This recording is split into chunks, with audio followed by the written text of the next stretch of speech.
جو سب سے امپورٹنٹ ہے ہمارے وہ ان نوجوانوں کے لیے کوالٹی ایجوکیشن. ایجوکیشن کی بات تو ہم کرتے ہیں لیکن کوالٹی ایجوکیشن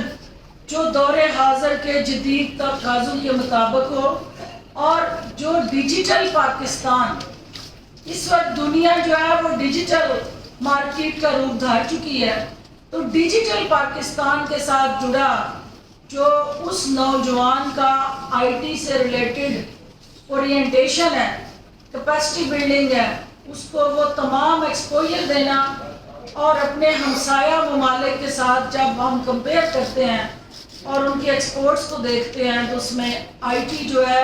وہ ٹاپ پہ ہمیں نظر آتی ہے کہ انٹرنیشنلی ان کی جو ہیومن ریسورس انویسٹمنٹ ہے ہم دیکھیں انویسٹمنٹ کرتے ہیں پلوں پہ اپنی سڑکوں پہ اپنے نالوں پہ اپنی بڑی بڑی ہاؤسنگ سوسائٹیز پہ بڑے بڑے کنکریٹ سٹرکچر پہ. آئی پی پی یہ چاہتی ہے کہ ہمارا مستقبل جو ہے وہ ہمارا وہ نوجوان ہے غریب اور امیر کے لیے جو ہیلتھ کیئر سٹرکچر کے اندر وہ سویدھا نظام کے اندر گیپس ہیں امیر کے لیے ہاسپٹل غریب کے لیے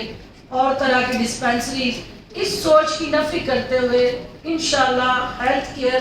سیکٹر کے اندر بھی ہم وہ پیرٹی لانے جائیں گے کہ جو پاکستان کے عوام کا حق ہے اور جو خاص طور پہ 70% رورل ایریا کے اندر ہماری مائیں بہنیں بیٹیاں آج بھی انفینٹ مارٹیلٹی اور مدرز مارٹیلٹی ریٹ کی وجہ سے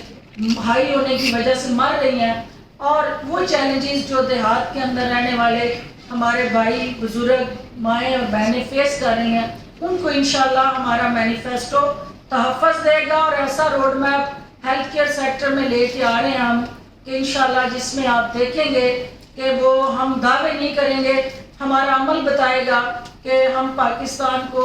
پریکٹیکلی بدلنے کے لیے کیا اقدامات کرتے ہیں. تیسرا آپ کی اس یوتھ کے ساتھ جڑا چیلنج کیا ہے